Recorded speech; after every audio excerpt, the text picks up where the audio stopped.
Dear students, good afternoon everybody. I am pleased to welcome you all for the two-day webinar program on research schema for project work. I am happy to welcome Dr. T.K. Murugesan, Associate Professor, School of Commerce and Management, Krishna Jayanti College Autonomous, Bangalore. We welcome you, sir, for the webinar at Knowledge Business School. The scheme of the program is like this. Welcome address by Professor Revati, Director address, Principal address, expert talk, question and answer session. This is the agenda of the program. This is the profile of Dr. T.K. Murugesan. Dr. T.K. Murugesan is having more than 2 decades of teaching experience in management education. He completed his PhD from Anna University, Chennai in the year 2014. Sir is a qualified SLET, August 2002, and UGC NET, June 2004. Sir has got hands-on experience in SPSS package 18 version, AMOS, and same model. He is having membership in professional bodies like ISTE, CII, MMA, and IMA. Received a financial grant of ₹2 lakh for the modernization of business application software lab sanctioned by AICTE. Sir is guiding faculty and students for writing research papers on various functional areas of management and business in reputed journals of national as well as international. Dear students, we have tried twice to invite Dr. T.K. Murugesan sir to Knowledge Business School, but unfortunately, the scheme of things at our end, it is not possible to welcome sir because of certain challenges in academic schedule. But fortunately, during COVID-19, we are able to have cert session for you through webinar. Even though you are not physically among us at KBSSR, we are happy to have you through webinar for Knowledge Business School students. Once again, on behalf of the management, Knowledge Business School, and students and faculty of KBSS, extend a warm welcome you, sir, for the 2 days orientation program on research schema for project work. Welcome you, sir. Thank you, sir. Thank you very much, sir. So good afternoon. 1 minute, sir. Okay. I'm also happy to welcome our beloved principal, sir. Principal, sir? Yeah, I'm in the line. Okay, sir. I'm very happy to welcome our beloved principal, sir. Principal, sir, is the founder, secretary of Knowledge Group of Institutions, Knowledge Institute of Technology in the year 2009, and Knowledge Business School in the year 2011. Sir is the founder, secretary, and is also the principal at Knowledge Institute of Technology. With these friends and known people contacts, forming a 50 members trust, Sir has started this institution. Sir is an entrepreneur running successfully both Knowledge Institute of Technology and Knowledge Business School. And Sir has got a vision to elevate both the institution at the world level, making the education affordable to all the people of the society. Our beloved principal, sir, has got a Best Principal Award at the national level by ISTE in the year 2016. Sir has got a NAC and NBA for Knowledge Institute of Technology, and he has applied for NAC review again to make the institution to the autonomous cadre. Sir has conducted OBE and the NBA workshop for the faculty members of all the colleges members. We had around 800 plus participants from Tamil Nadu and other state. Because of the overwhelming response, Sir has linked the program in the YouTube for the 5 days. Most of the faculty members are benefited a lot through this program.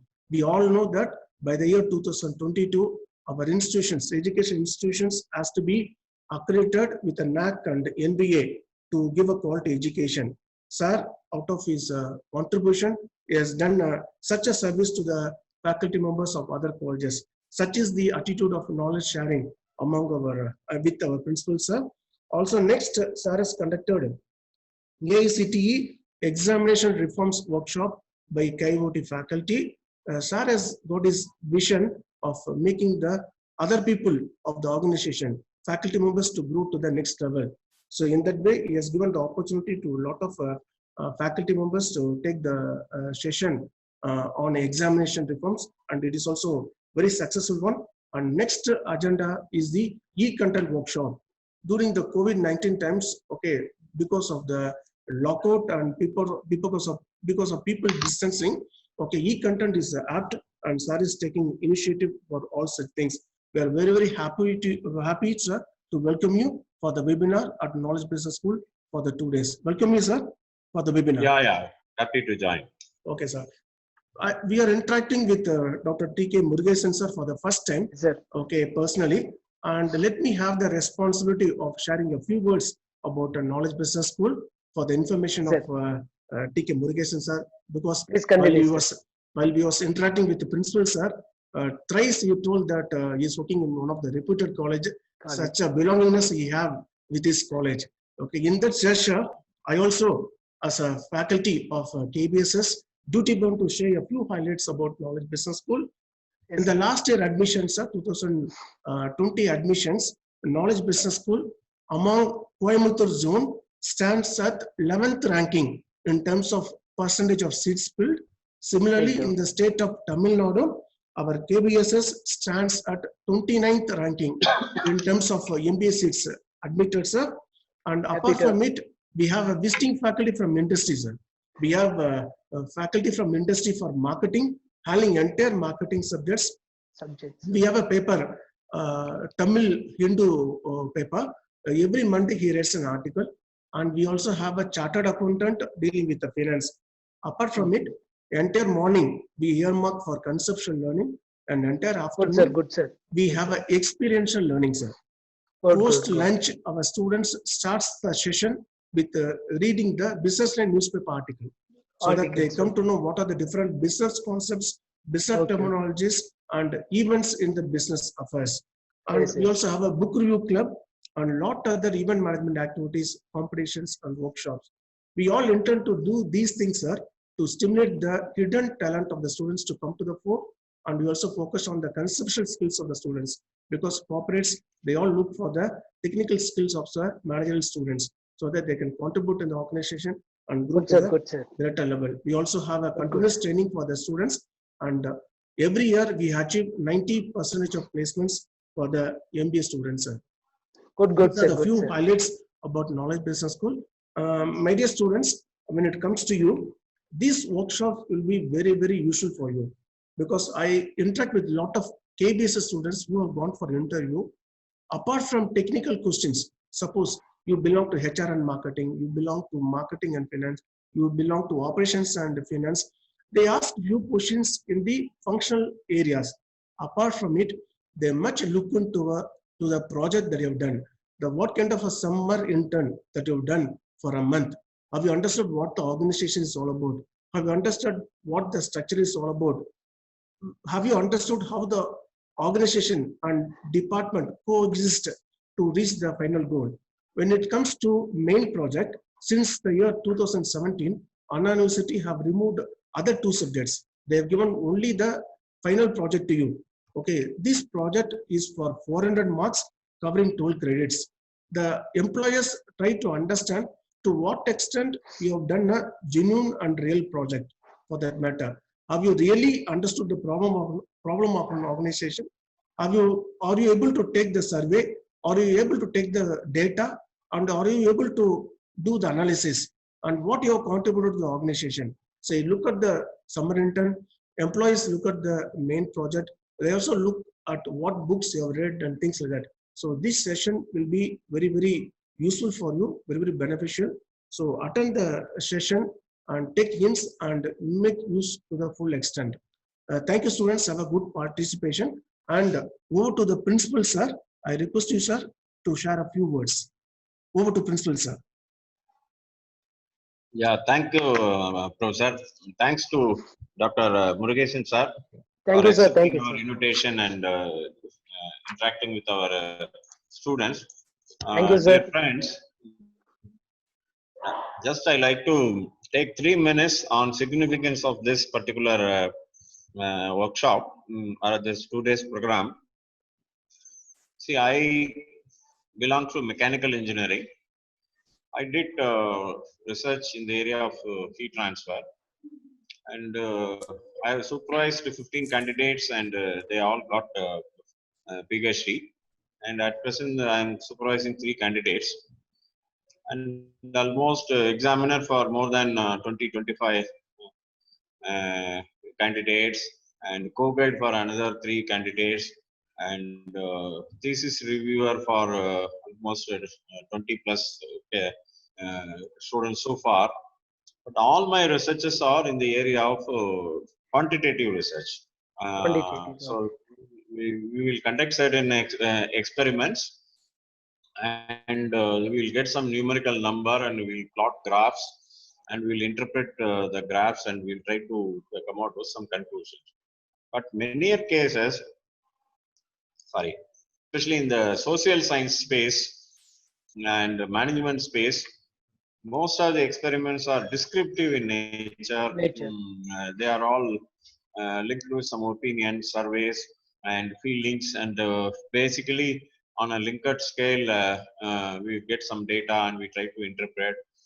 And moreover, with a few samples, we have to extrapolate, and we have to know the pulse of entire community, entire segment, or entire country, or entire world.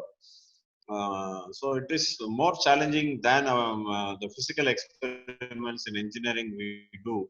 They are all controlled experiments, and the outcomes are definite. Only thing that we have to verify is whether the outcome we get, whether we have measured the outcome properly or not. That is where the mistakes may come.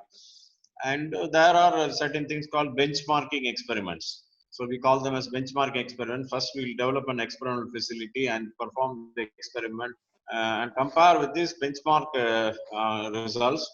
And if it comes within, then we conclude that our experimental setup is perfect, and we conduct our own experiment. That's how in engineering, most of the experiments we perform, and we do develop a lot of products and other things. But when it comes to descriptive research, or the exploratory type of research, what the professor was mentioning some time back, really we feel I'm also like to know what is that, and really I love to learn that particular segment also, so that a complete spectrum about research I can able to understand. That is the purpose with which I am sitting. To my dear students, anyway, in any professional course, whether it's engineering or medicine or MBA or law, the thing is that collect information, collect knowledge, do some kind of analysis, and predict something about the future, or perform and understand about the current experiment, current system, and develop new systems in case of engineering. So like that, always there are, we all know the revised Bloom's taxonomy. So this Rumbering comprehension apply level is one category. These are called lower order thinking skills.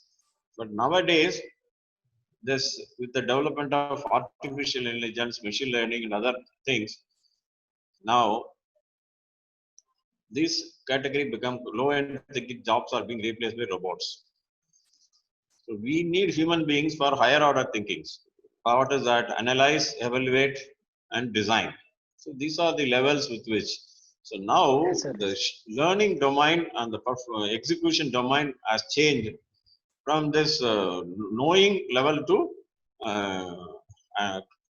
predicting level, or designing something new. This is the order of the day.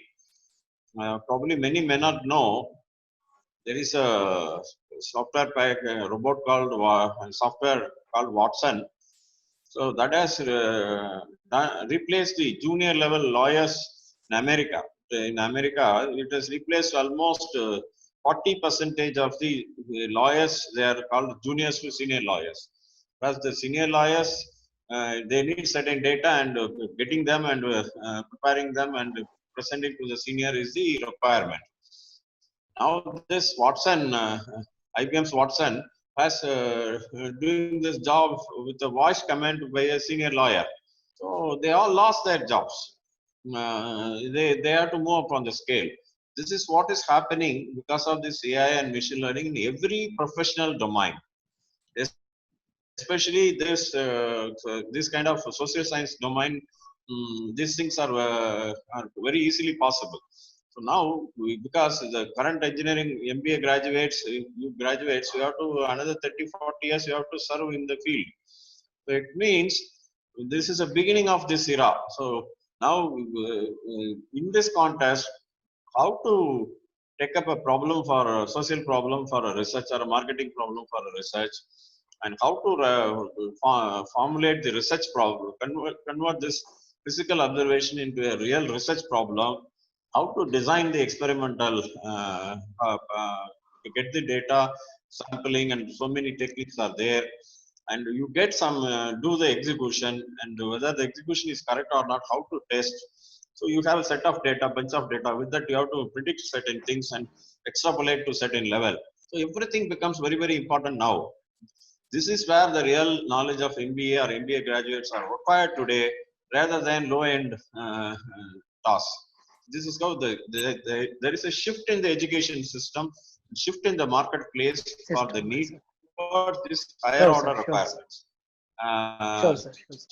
So I really felt when our director has arranged such a lecture with such an expert, Dr. T.K. Murugesan, and I felt really he has done a very wonderful job. And you students, you will remember this particular talk maybe 5 years down the line when you go and work. These students, these inputs, you will never miss in your career. That is how this is important. So listen this very carefully and take enough notes. And it is available in our YouTube channel also. You can frequently again and again refer. This is how you must benefit. After this, you must go to your library, take up a journal, and you will understand how to read a after the process lecture better. And so, like our MBA has got every week or every fortnight one book reading session, book review session, like the journal article review session also we can introduce after, because we need certain talent to how to acquire this information and present to others. So I think these are all the areas with which these two talks by Dr. T.K. M will help. Sure, sir. This is such an important area he is venturing, and we are really very fortunate that God has given at this juncture. So really thankful to you, sir. Thank you, sir. Sir, thank you for opportunity given, sir. Yes, sir. Thank you, Thank you, Principal sir, for the insightful words. Thank you, sir. Sir, thank you for opportunity given to me for conducting a 2-day workshop on research schema for project report by MBA students, sir, to be prepared by MBA students, sir. Thank you, sir. Thank you very much, sir. Thank you, Principal sir. Over to the expert, Dr. T.K. Murugesan. Sir, the platform is yours, sir. You can please start the session by giving the overview, and you can proceed, sir. Okay, sir. Murugesan, sir. Okay, thank you, sir. Thank you, sir.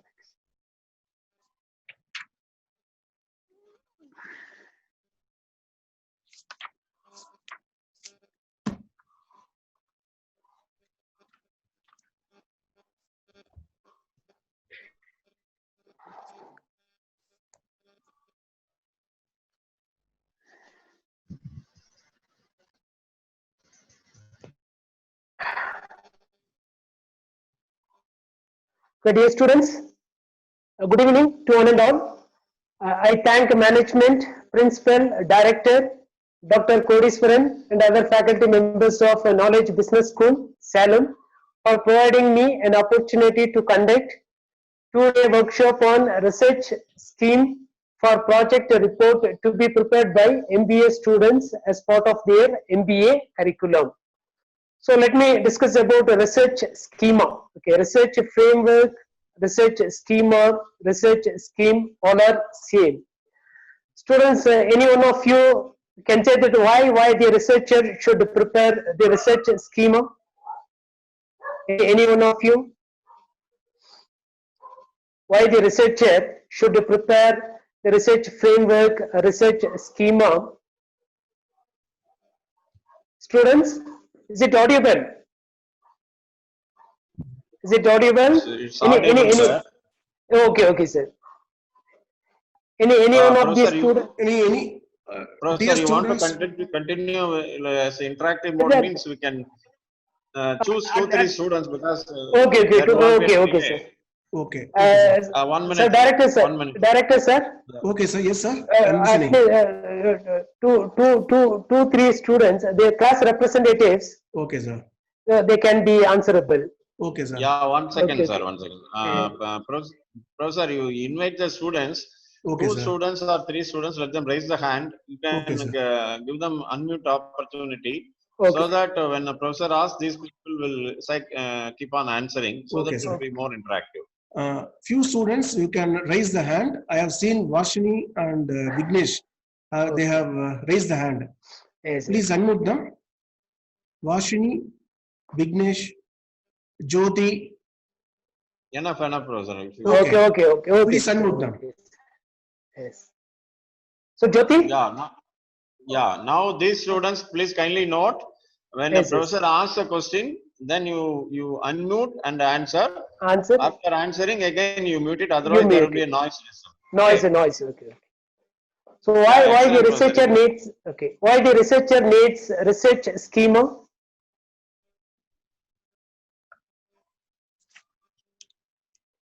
Any one of three. So good evening, sir. Myself Vignesh, sir, for second MBA. Okay, good evening, Vignesh. Why the researcher needs a research schema? So in order to convey about our work, what we are done for the research, the research schema or research blueprint is needed, sir. Okay. Thank you. Good answer. Welcome. So generally the researcher, okay, thank you. So generally the researcher has to spend a lot of time, lot of time, effort, then lot of resources for conducting the research. Okay, because the research schema will help the researcher to reduce the time required for conducting the research, the efforts required for conducting the research, and resources required for conducting the research. Because each and every researcher has got a limited time, limited resources, and a limited effort to conduct the research. So before conducting the research, the researcher has to prepare the research framework, a research schema, a research methodology properly for conducting the research.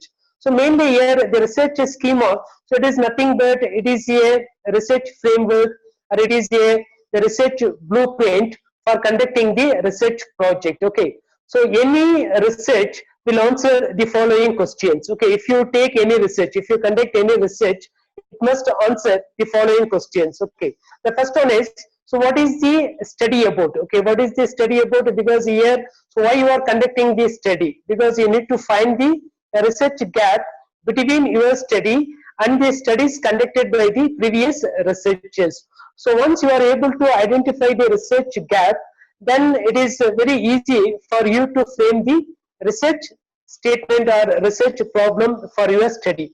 So you can have one or two research problems for the further investigations. Okay, so that is the what is the research, so what is the study about. The next one is, so why is this study being made? So why is this study being made? Because this is here the purposes of this study. Okay, so what is the purpose of this study? Because you are conducting the research for the academic purpose, or whether you are conducting the research to be sent for any financial grant by the agencies, government agencies, or other private agencies, whether you are conducting the research for the welfare of the society, whether you will be conducting the research in order to identify some innovations, some the creativity, some new idea. So that is, so you should define your purpose of the study very clearly.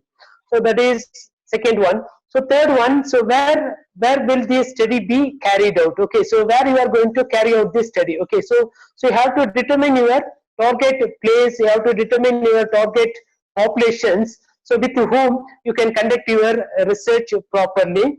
The next one is, what type of data is required. Okay, what type of data is required? Mainly our empirical research, it is mainly based upon the two types of data. One is called the primary data, the second one is called the secondary data. So primary data are the fresh data collected by the researchers. Secondary data, so these data are already available that the researcher can get for doing their research. Okay, then third one is, so where can the required data be found? Okay, so you need to identify the sources for collecting the primary data and the secondary data.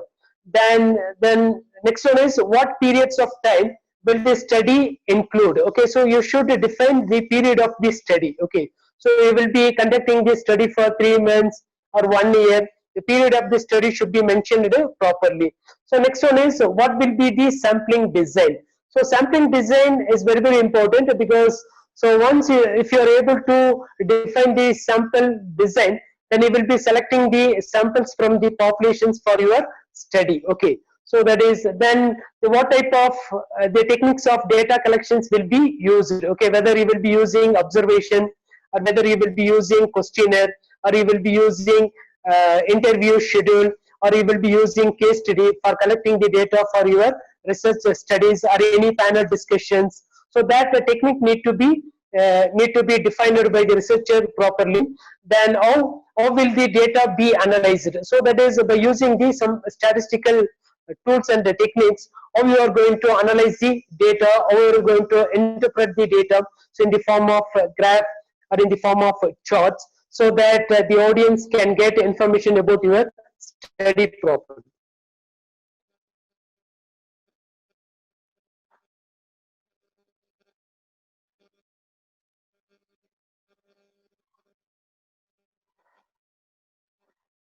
Then next one is in what style will the report be prepared. So there will be a step-by-step procedure for preparing the report, so that we are going to discuss now. So this is called what a research schema. So whenever the researcher carries a research, that the research must satisfy all these questions. Once the research satisfies all these questions, then it is easy to carry out the research. Then what are the different components of your research schema? So if you take any research scheme, it should have the four major components of your research schema. The first one is sampling design. So what is a sampling design? Sampling design is the method or the procedure. Okay, so it is the method or the procedure for selecting the sample units or sample elements from the population is called what? Sampling design. The next one is observational design. So here observational design, it is mainly concerned with the conditions under which the observations are made about the variables under the study is called what? Observational design. The next one is called statistical design. So statistical design, it is mainly concerned with how many subjects or how many sample units to be included in your studies, and what kind of data you will be collecting about the sampling units included in your studies, then the kind of statistical technique to be applied by the researcher, so in order to draw the statistical inferences about your research. So that is called the statistical design. The last one is called operational design. So here operational design means the step-by-step procedure involved in the sampling design, the step-by-step procedure involved in the operational design, the step-by-step procedure involved in the statistical design, that is called what? Operational designs. So if you take any research schema, it should have the four major components. So these are some theoretical views about research schema.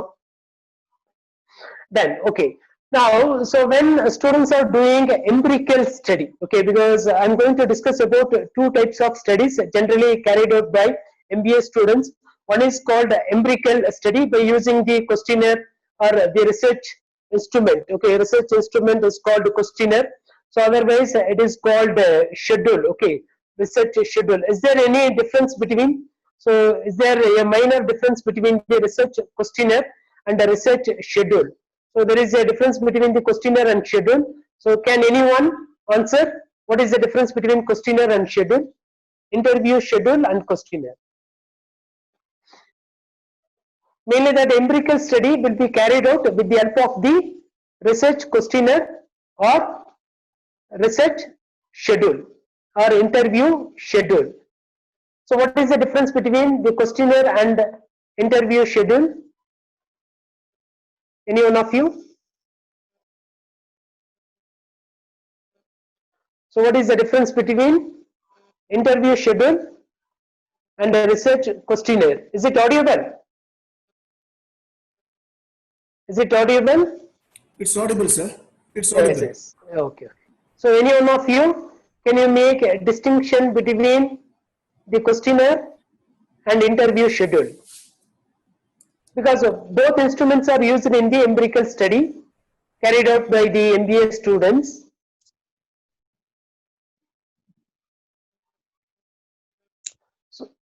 So let me differentiate. Okay. So let me differentiate. So Sir. here, yes, yes, Sir. Hello? yes, sir. Sir, the questionnaire are structured that interview schedule is a data collection technique, sir, most commonly used by social surveys. Okay. So technically in the form of printed document. We have a Okay, printed okay. document. Document, okay. But there's both interview schedule and questionnaire, both may be structured or unstructured. Both may be structured and unstructured. But what is the major difference between these two? Questionnaire is a structured one, sir. In interview schedule also you can have the structured interview schedule. The pre-prepared questions in the interview schedule. Okay, okay. So let me explain. The major difference is because if you take a questionnaire, you can send the questionnaire via mail, email to the respondents without enumerator. Okay, without the research worker. So when you are sending the questionnaire, okay, when you are sending the questionnaire via mail or email or Google form without any enumerator or without any research worker, so it is called what? Questionnaire. Okay, it is called questionnaire. There the respondents will not have any help for filling up the questions in the questionnaire. Okay, when they are responding the questionnaire, they have to read the questions. Okay, they have to read the questions in the questionnaire. They have to understand. Then they have to respond. Okay, they have to respond because they will not get any assistance from the research worker or enumerator. But in the form of interview schedule, okay, in the form of interview schedule, but here interview schedule will be sent along with the what? Enumerator and the research worker to the respondents. Okay, because here the respondents will get the questionnaire along with the enumerator or along with the research worker to be filled up in the questionnaire. Okay, so there the respondents will get the assistance from the enumerator. Okay, so when you are conducting, for example, when you are conducting the research study in rural area, because you will be using the questionnaire typed in the English. Okay, typed in the English because the rural people, okay, so they are illiterate, so that they may not understand. Okay, they may not understand the technicality of the questionnaire. They may not understand that. Okay, so in that case, you will be using the research worker or enumerator to translate the questions into Tamil or into Malayalam. Okay, so whatever the language. So there you will be using the enumerator. So in that case, that is called what? Interview schedule. So this is called the questionnaire. Okay, so in the questionnaire can be sent to the respondents. Okay, can be sent to the respondents without any enumerator. But interview schedule must be sent to the respondents with the research worker or enumerator. So that is the difference between the research questionnaire and the interview schedule. Okay, so because in the empirical study, we will be using either the research questionnaire or the interview schedule. So mostly here MBA students will be using only the Google form. Okay, Google form questionnaire only. So it will be printed questionnaire or Google form questionnaire. So sometimes when you are using the Google form, for collecting the data for your study, so that is called what? Questionnaire. But when you are having the printed questionnaire, okay, then you will be approaching the respondents in person. You will be conducting some personal interview with the respondents, and you will be helping the respondents to fill up your questionnaire. Then that questionnaire can be called interview schedule. So is it clear? Okay, is it clear between the questionnaire and the interview schedule? Yes, sir. Clear. So when students are carrying the questionnaire in their hand and approaching the respondents for collecting the data for your study, that is called interview schedule. So when you are sending your questionnaire through the mail or through the Google form or through the link to the respondents, so their respondents will not get any assistance from the researcher. So that is called questionnaire.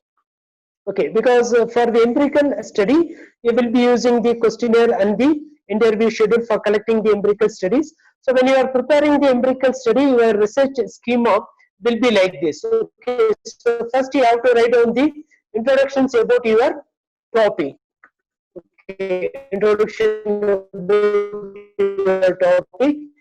Then the objectives of this study. Okay, here you can have the minimum 3 objectives you should have. Okay, not less than 3 objectives. The minimum 3 to 5 objectives. Minimum 3 objectives, maximum 5 objectives you must have for the empirical study. Then objectives. Because if you take each and every objectives, you can prepare a number of hypotheses for each and every objectives. At least you can have one hypothesis for one objective. Okay. Then here hypothesis means hypothesis. The hypothesis framed by the researcher is called null hypothesis or alternative hypothesis. Any one of you?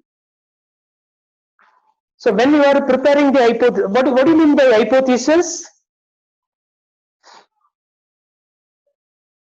Do you have any idea about hypothesis? So it is an assumption statement. Hypothesis, it is an assumption. Okay. It's good.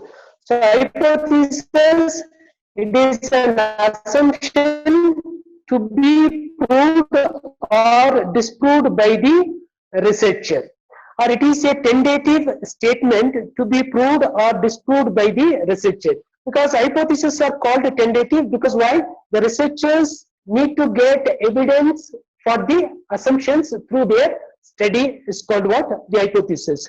Then the hypothesis framed by the researcher is called null hypothesis or alternative hypothesis. So when you are framing the hypothesis for your study, it is called null hypothesis or alternative hypothesis.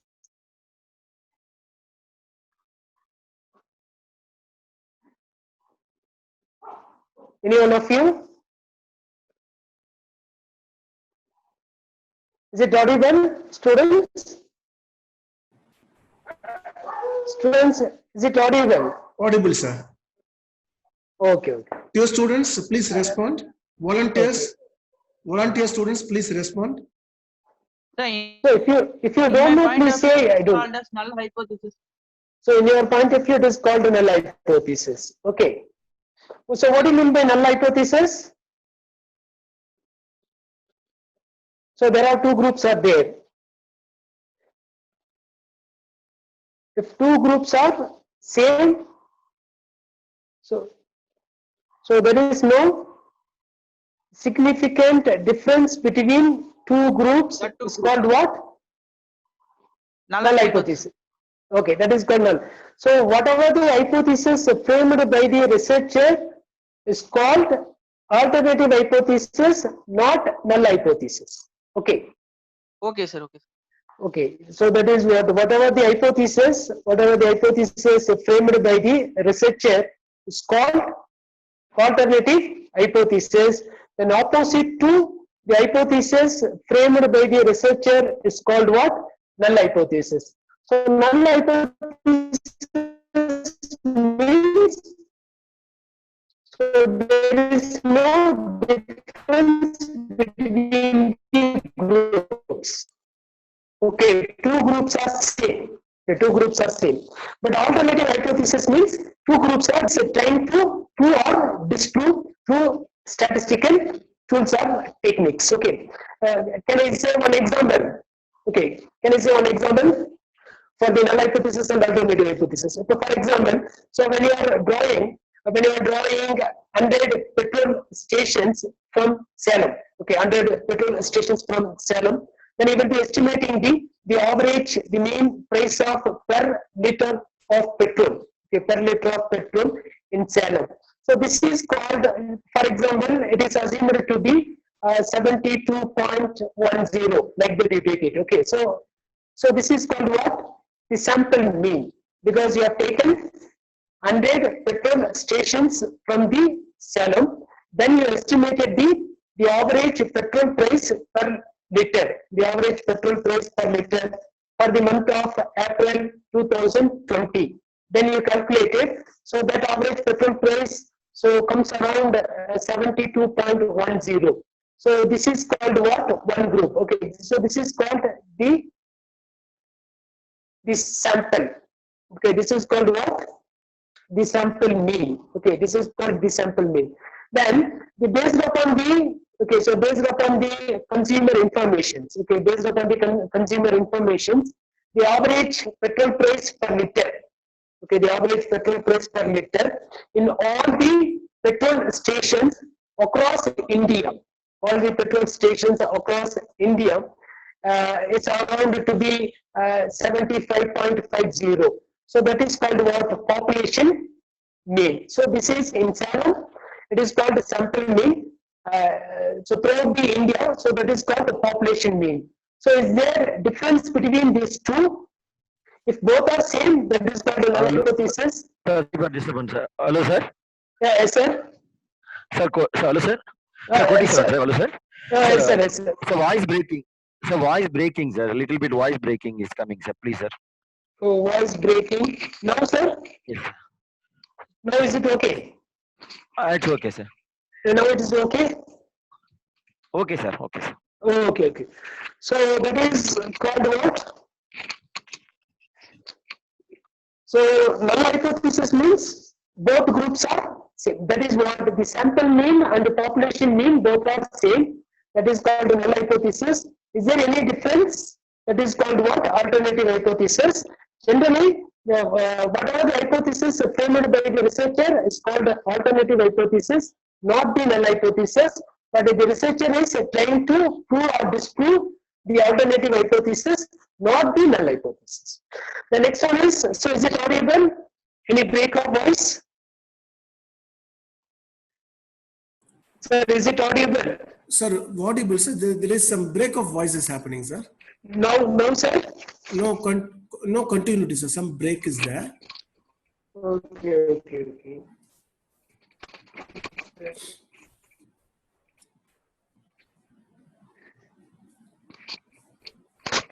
I think you can reconnect your audio, sir. Right, sir, I will connect.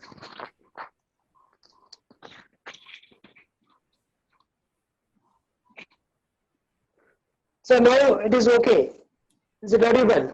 Now? Yes, sir. Yes, sir. It's audible now. Yes, sir. So continuously, if you are speaking continuously, the break of voices will be there, sir, for some time. Okay, sir. Then the next one is, first you have, for the research schema for empirical study, you should have the first one is the objective, the next one is first one is the introductions, next one is the objectives of the study, the third one is hypothesis of the study, and fourth one is research design. Okay, because research design, so mainly all the social science researchers have only two types of research design. So one is called the descriptive research design, another one is called exploratory research design. So whatever the study carried by MBA students, so mainly the descriptive research design, because here you are not going to explore new things. Okay, you are not going to explore new things in your study, but what is there in the population, so that you are going to describe. Okay, what is there in the population, because so you will be studying, the employees' opinion about the welfare schemes provided by the company. So what is there? Okay, because because you are going to describe the employees' opinions about the welfare schemes provided by the company. Because here you are not going to discover new things from your study, because you are going to describe what is there in the populations. Okay, because the population has the different parameters that you are going to describe. Okay, you are going to describe the situation, you are going to describe the behavior of the people, or you are going to describe the particular phenomena, or you are going to describe the particular event in the society. Because because if you take the demonetizations, then the people perception regarding the demonetizations.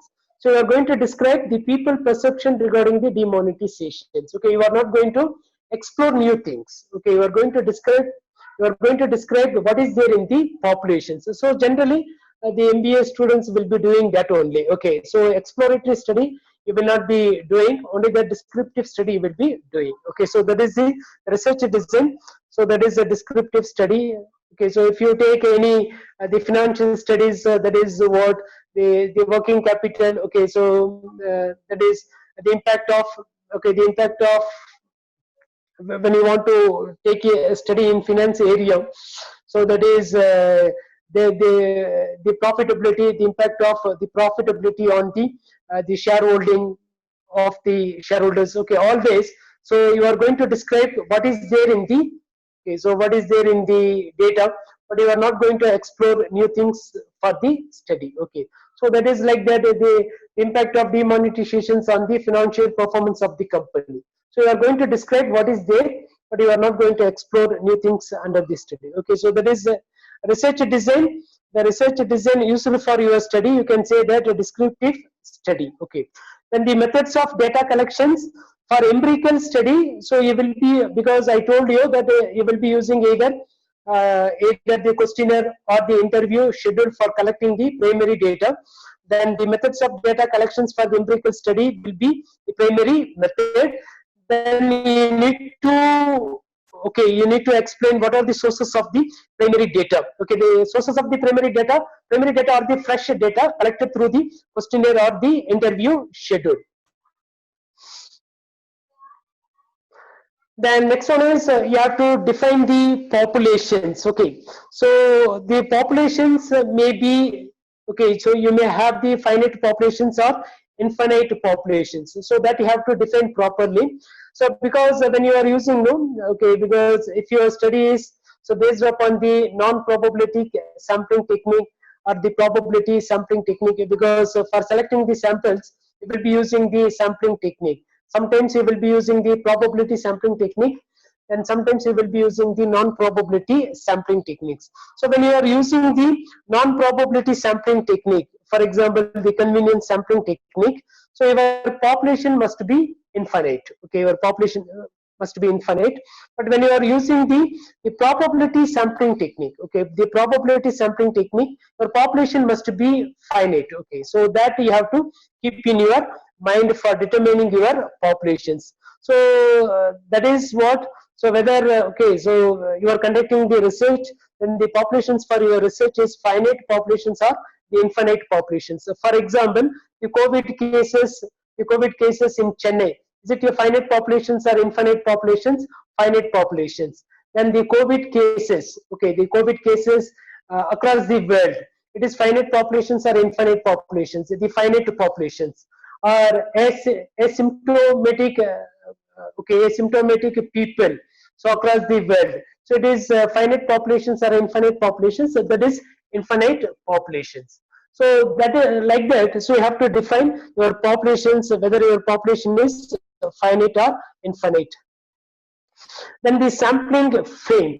So what do you mean by, so here so when you are okay, so when you are determining research schema for your empirical study, one is universe is there. So first you need to define universe, then populations, then sampling frame. So what is the difference among these three terms?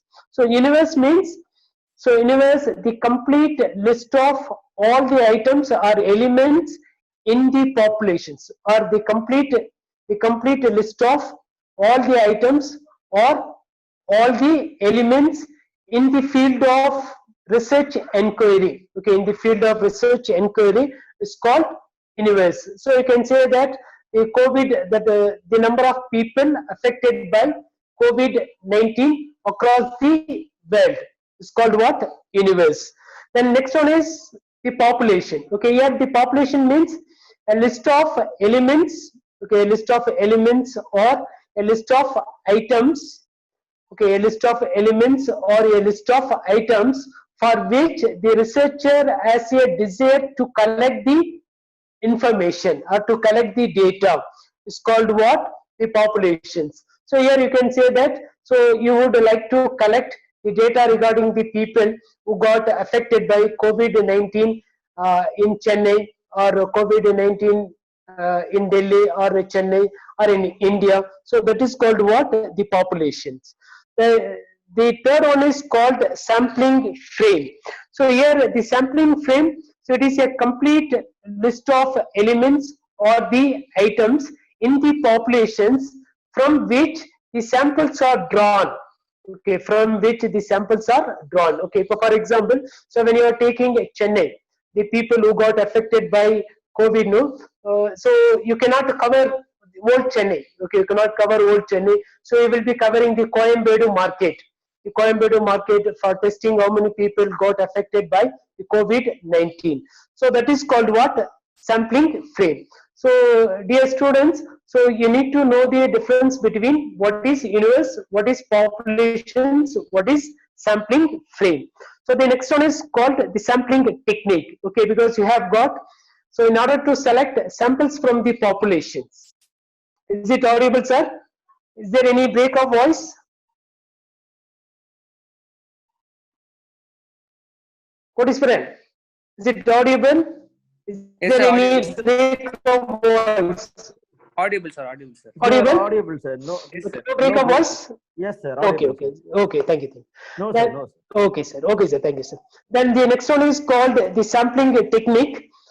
Here, the sampling technique, so that is the method, that is the procedure to be used by the researcher for selecting the samples from the populations. So, how do you select samples from the population? It's called what? The sampling technique. Because you will be using any method or any technique or any procedure for selecting the for selecting the respondents for your study from the target population is called what? Sampling technique. Because here you will be using two types of sampling technique. One is called probability, one is called probability sampling technique. Another one is called non-probability sampling technique. So in the probability sampling technique, so each and every element included in your study has no chance to be included. Okay, because you are giving equal chance for all the respondents to be included in your study. So that is called the probability sampling technique. So when you are using finite, okay, because only what? The population must be finite so that you can give equal chance for all the respondents to be included in your study. That is called probability sampling technique.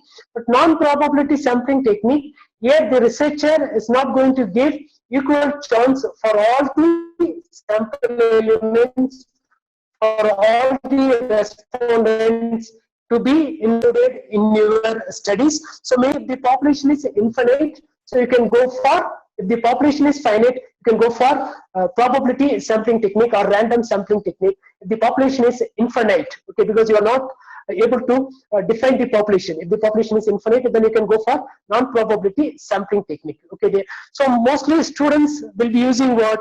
Our MBA students will be using non-probability sampling technique. So that is called what? Non-probability convenience sampling technique for selecting the samples from the populations. So you may use either probability or non-probability. So based upon the what?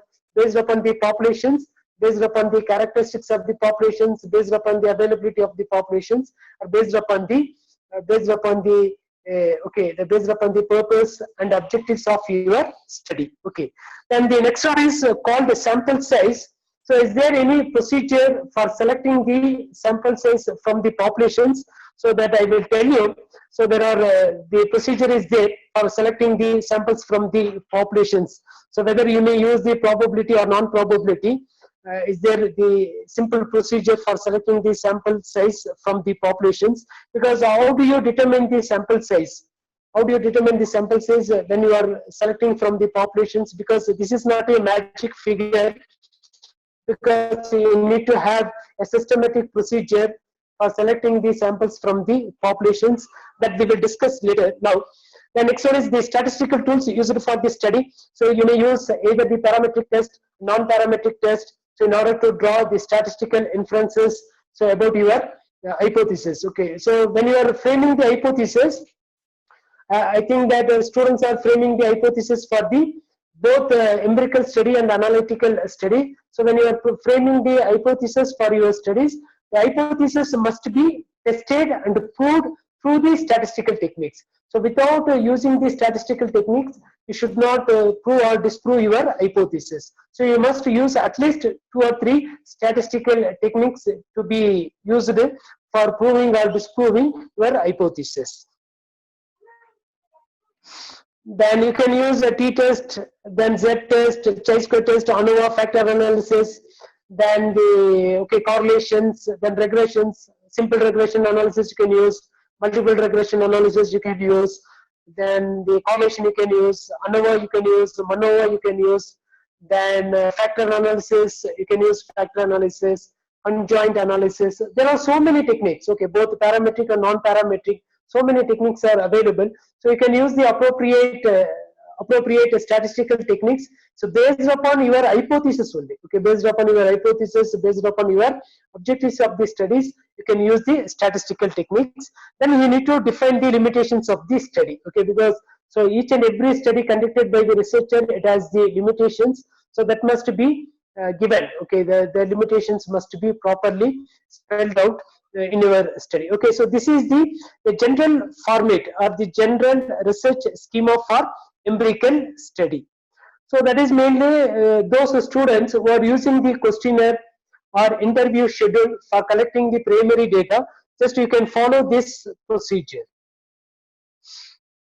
Then those who are using the secondary data, for example, secondary data, so if you want to study the demonetizations, the impact of demonetizations on Indian economy, or if you want to study the impact of the demonetizations on financial performance of the company, or the impact of Skill India, the impact of Skill India on the employability of the people. So like that. So if you want to conduct the study, so mainly based upon the secondary data, mainly based upon the secondary data, not the primary data, because some students will be doing research in the finance area, so they will be using the balance sheets, profit and loss account.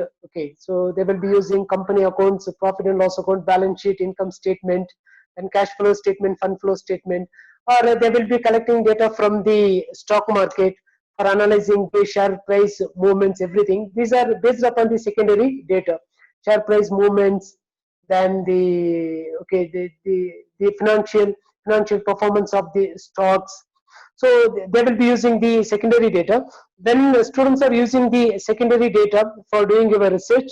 So that study can be called as analytical study. The research schema for those studies are called analytical study. Here in the analytical study, then introduction must be there. So introductions about the analytical study must be given. Then the objectives. So I told you, not less than 3 objectives. You can have 3 objectives, not more than 5 objectives. So 3 to 5 objectives. If you have 3 objectives, that is more than enough for your study. 3 to 5 objectives you can have, not more than 5 objectives. And for each and every objectives, you can prepare you can prepare the hypothesis for each and every objectives. That you can prepare 2 hypotheses for one objective also. You can prepare 2 hypotheses for one objective also. At least you prepare 1 hypothesis for one objective to be tested by using any statistical technique. Is there any question from your side?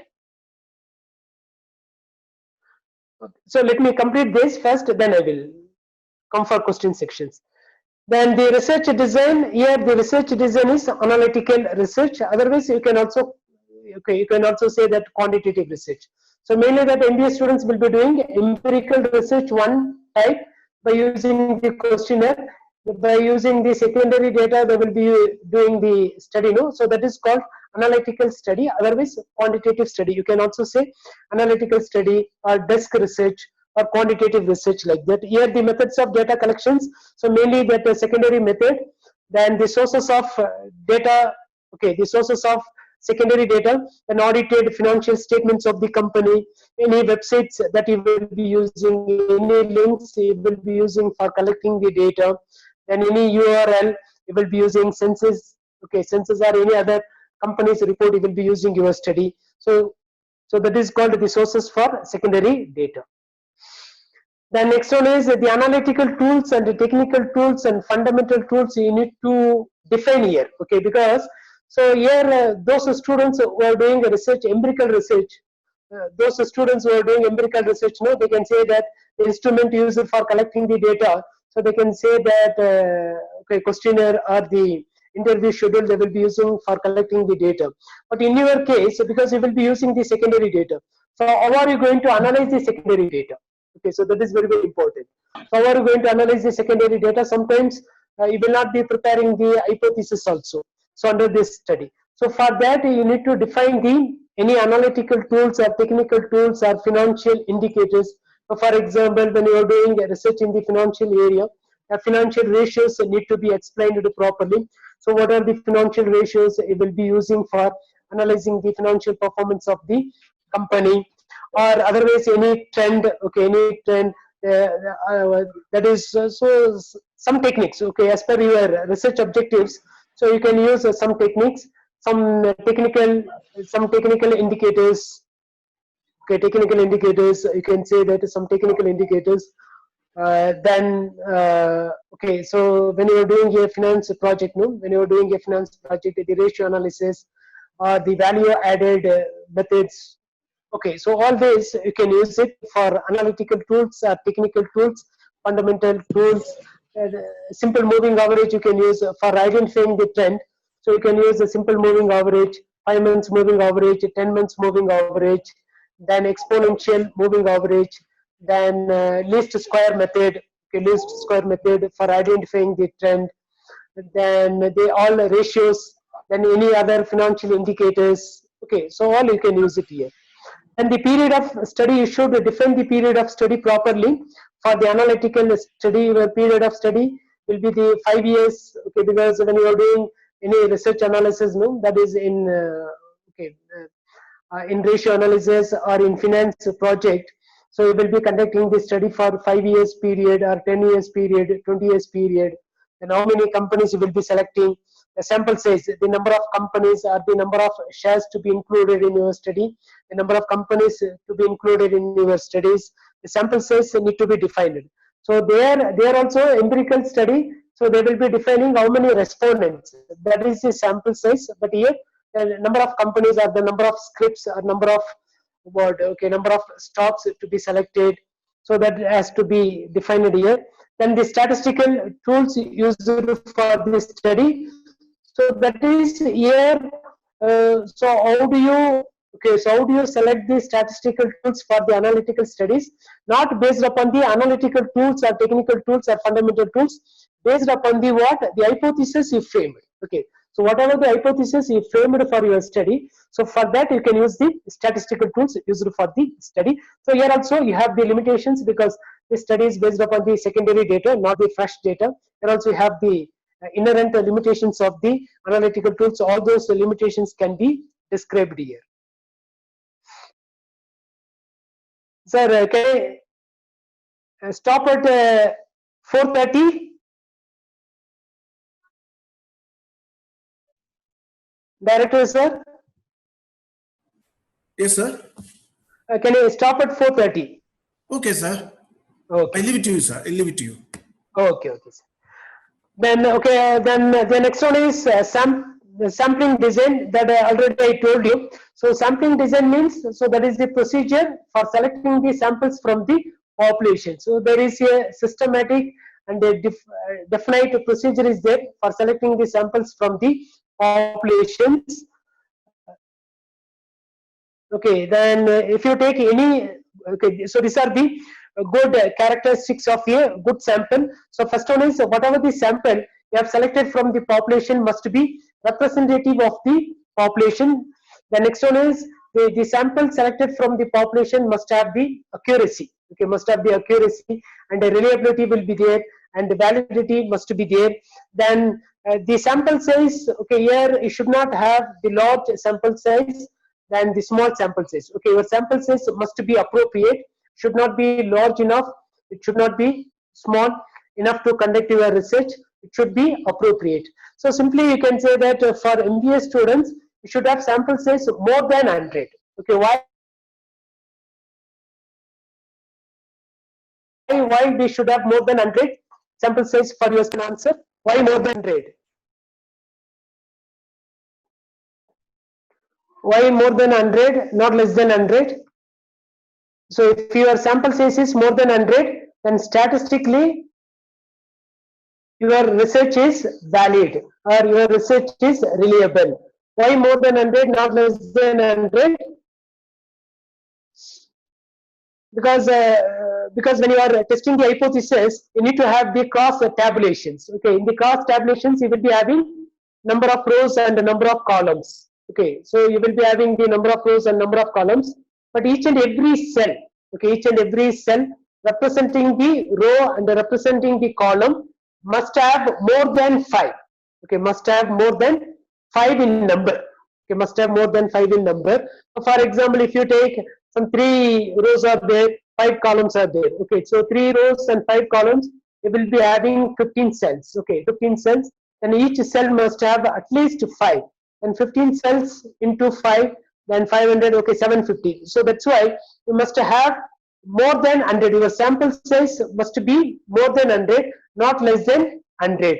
So that each and every cell, okay, each and every cell representing the column and representing the row must have more than 5 in number. Okay, so that's why the sample size should not be too large. Okay, if it is too large, you cannot represent properly. If it is too small, then the statistical validity will be the question.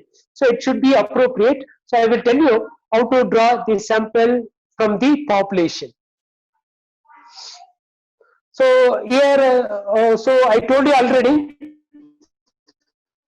So what is okay? Because in order to arrive at the samples, you need to define the target populations, then the study populations, then finally the samples. So here, the target populations may be all people with COVID-19. Okay, all people with COVID-19. So because if you want to conduct a study, that how many COVID-19. Okay, so area wise you want to, this is your study. Okay, so that is what the impact of COVID-19 on day-to-day living of the people. So this is your study. Then you want to know how many people got affected by COVID-19. For that you have to define the target population. So here, what is target populations? All people with COVID-19 across the world, because everybody got affected. So that is called your target population. So because you cannot meet all the people, so it is, the population is infinite. So you need to spend a lot of time, lot of money, and a lot of energy to meet each and every respondent across the world. So be done. Then the next one is called the study population. So here the study population is all the people with COVID-19 in Chennai area. So that is called the study populations. And from the study populations, you will be having the samples. So that is here the sample is a list of all people with COVID-19 in Chennai who are diagnosed for accessing Coimbatore market. So that is your population. Okay, that is your population. So you are going to conduct a study over there. For that, you will be selecting sample, because you cannot meet all the people who got affected by COVID-19 in Coimbatore market. So there, because you have to spend more time, more energy, and more resources. For that, you will be selecting some people. Okay, you will be selecting some people who got affected by COVID-19. How the COVID-19 has changed their day-to-day life. Okay. So in order to what? Okay, so in order to draw samples from the populations, so there is a formula for drawing samples from the populations. So that formula is called Cochran sample size formula. Okay. So is it visible, all of you?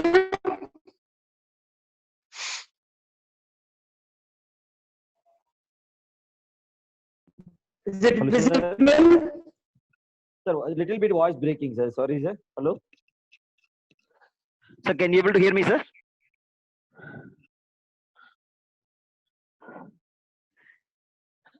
Sir, your voice is breaking, sir. Hello, sir.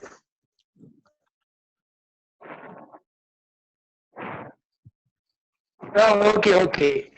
Now, is it visible? I can hear your code. Is it visible? Yes, sir. Visible, sir.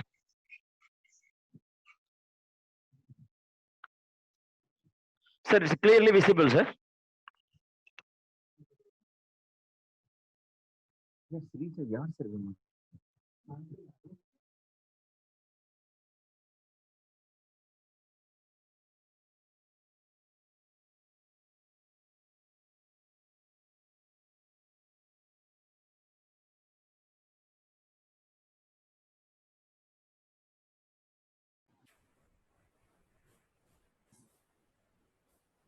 sir. So please unmute.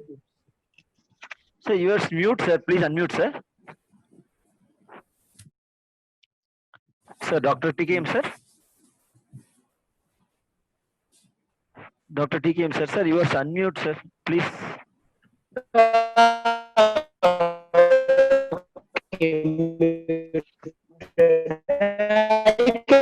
I cannot do that. Sir, voice breaking, sir. Can you please reconnect once again, sir? Can I continue tomorrow? Sir, for today, Let us have a question session. Reconnect.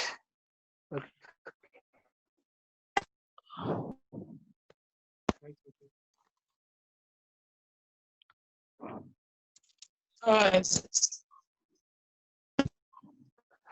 Now, is it audible now? Audible, sir. Again, voice breaking, sir.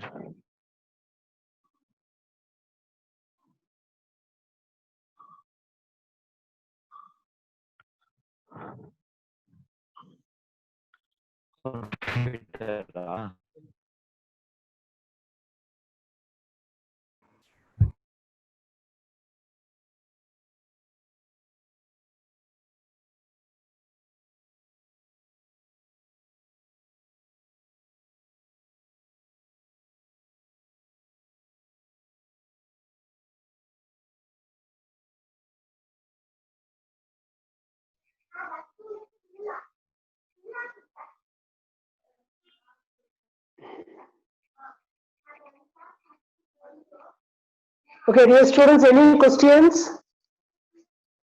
So tomorrow I will continue the remaining slides. Hello, sir. Yes, Hello, sir. Ajit. Hello, sir. Ajit, please. Sir, I'm doing intern in Confederation of Indian Industry, CII. Oh, Confederation of Indian Industry. Okay. Sir, it's Salem zone, sir. Okay. And my question is, I'm doing research based on the member engagement, sir. Member engagement. Yes. Okay. Yes. So And your my friend is doing member satisfaction. member satisfaction. For So this that we have, is based on primary data or secondary data? sir, we already have some secondary data, sir, but we have to take some primary data too. But we have within a limit. Okay, you can do it. You can do it. No problem. You can do it because your study can be based upon both primary and secondary data. Yes, sir. Yes. So for Okay. primary data, we have a certain questionnaires, sir. But Okay. if we are coming to sample techniques or research, processing the data, and what type of test is apt for this collection of data, sir? So here it is not like that because based upon your questionnaire only. Yes, sir. So based upon the questionnaire only, I can say the type of statistical technique. Okay, Yes, so yes. without seeing your questionnaire,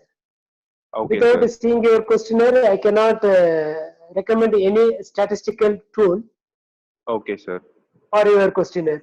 So if you say the hypothesis, have you framed any hypothesis for your study? Not yet, sir. Okay, is there any objective for your study? Yes, sir. The So objective here, is we have. okay, dear student, here mainly that statistical tool to be applied for your study purely based upon the hypothesis you framed. Purely based upon the objectives you framed, or purely based upon your questionnaire. Okay, so without seeing the questionnaire, okay, after seeing the questionnaire study, but if you say at least if you say your hypothesis, one or two hypotheses, Yes, sir. then I can recommend one or two statistical techniques for your study. Sir, for us, we have around 20 questions, sir. Around 20 questions are rare, and most of the questions are not optional, sir, because we have to ask clear data. The company said you have to ask clear data what the customers prefers or members prefer to us, what to do, what not to do, like that. So we have around only 6 or 7 So questions. all are open-ended only. Yes, yes, sir. It's an open-ended question. That's what we're thinking. How to take this survey in test mode. But here, what you can do means, okay, sir. because you can have some multiple choice questions, dichotomous and multiple choice questions, because you are doing the project for the academic yes. purpose only, Yes. not for the company purpose. Okay, Yes, sir. but you can then you can do one thing. You can have some dichotomous and multiple choice questions. Okay, sir. Then a Likert scale you can use. Yeah, sir. Sure. Thank Then you, sir. Thank you. then other questions may be open ended in order to satisfy the company. Company Okay, side. Yes. in order to satisfy the company. Yes. Okay, because when you are using all open ended questions, no, it is very difficult. So when you are using all open ended questions, it is very difficult to apply the statistical tools for testing the open ended questions, because you can also test the open ended questions, but the responses you are getting, no. Yes, sir. Yes, we were getting the responses, sir. Different responses are Okay, there. Lila, that is what for each and every question you will be getting the responses. Okay. Yes. That responses you have to define in terms of the variables. If you are able to define the responses in terms of the variables, in terms of variables, not types of variables, in terms of variable. Okay, because you are getting the response, no? That the response you should define in terms of the variable or attribute. Okay. Then you can use the statistical techniques. Yeah, sir. Sure. So please, you can have the multiple choice questions, dichotomous questions. Okay, Likert scale questions in your questionnaire, so that you can do the academic project, and some open-ended questions for satisfying the company. Yes, sir. We can modify, sir, because the questionnaires are given by company side, sir. That's what we can do any alternation in that question. But no problem. Okay, you can go with the questionnaire, no problem. But after that, you have to define the variables. Yes, sure. Okay, because you will be getting n number of responses, no? That n number of responses will be reduced into 4 or 5 variables. Yeah, sir. Sure. For that 4 or 5 variables, you can apply the ANOVA or chi-square, then t-test. Yes, sir. You can apply that. It's clear, sir. It's clear. Thank you, sir. Thank you so much. Okay. Thank you, sir. Okay. Thank you. Thank you, sir. Professor Nesakumaran. Professor Nesakumaran, any questions in the chat box? You can post to the professor. Yes, sir. Sir, good evening, sir. This is Professor Nesakumaran. Yes, sir. Good evening. Good evening, Nesakumaran. Sir, there is 2 questions in chat box, sir. With your permission, I'll take it up, sir. Okay. Please go on. Yes, sir. Sir, one from Vignesh from second year, sir. He asked about what is factor analysis. So here in the factor analysis, because they will be having the number of statements. Okay, because in the questionnaire. Sir, is it audible? Audible, sir. It's audible. Okay. It's audible. Okay. Because for factor analysis, they will be having the statements on the 5-point scale, I think. Okay. So because they will be having some 30 statements or 35 statements, so describing any one of the research problems on a 5-point scale. Okay. So generally, strongly agree, neutral, disagree, strongly disagree. In that category only they will be having. Okay.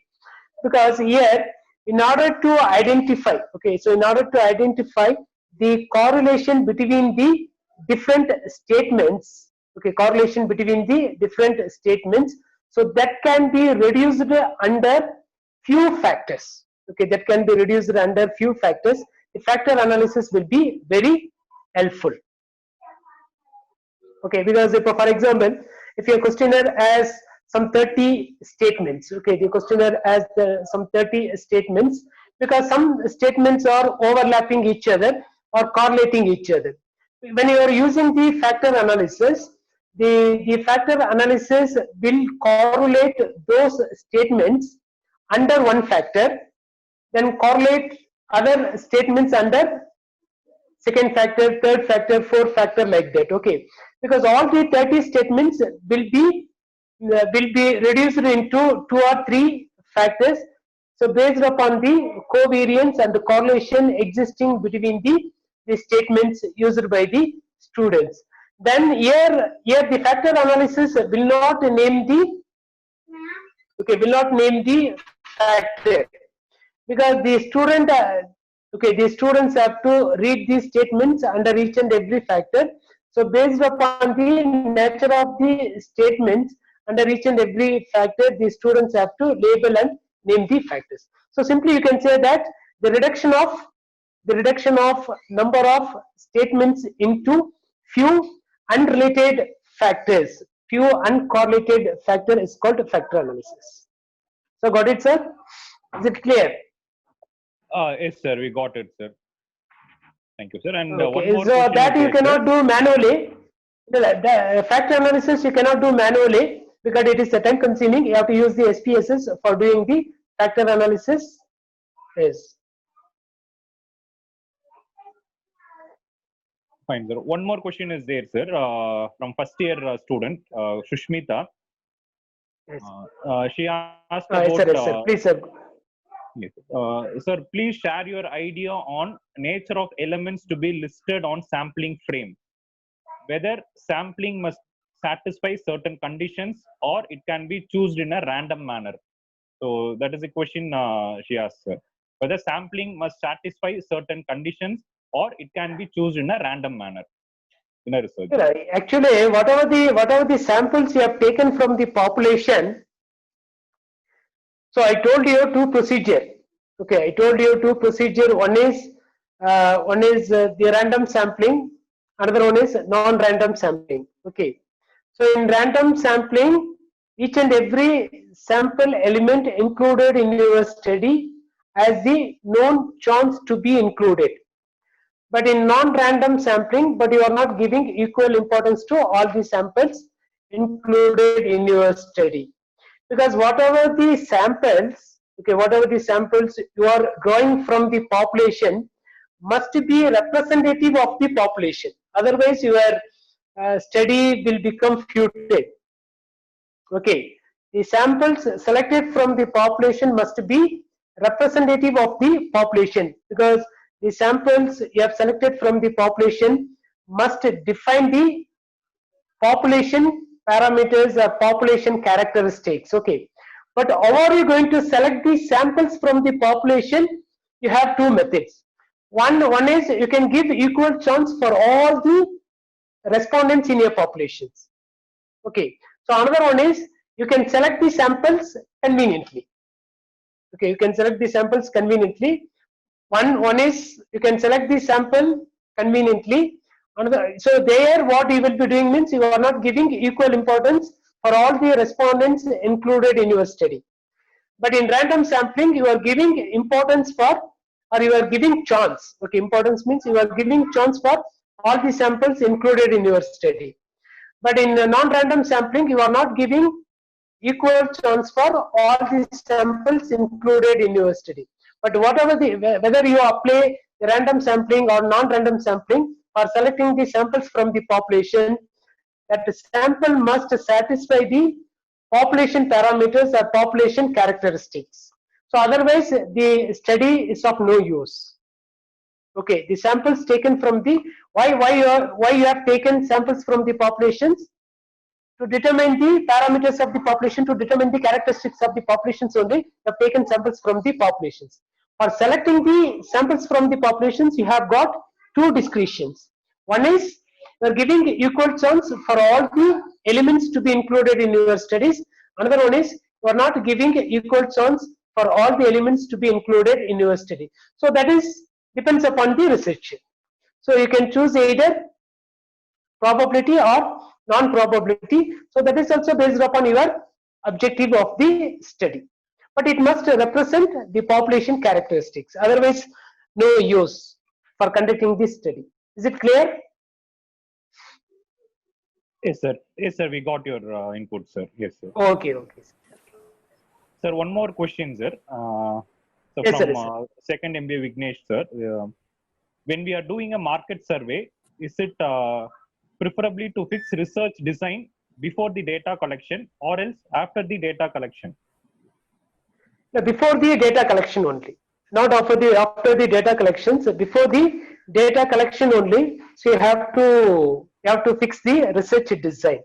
So mainly our students are doing a descriptive study only, either descriptive study or exploratory study. Okay, because they are not going to conduct any experiment.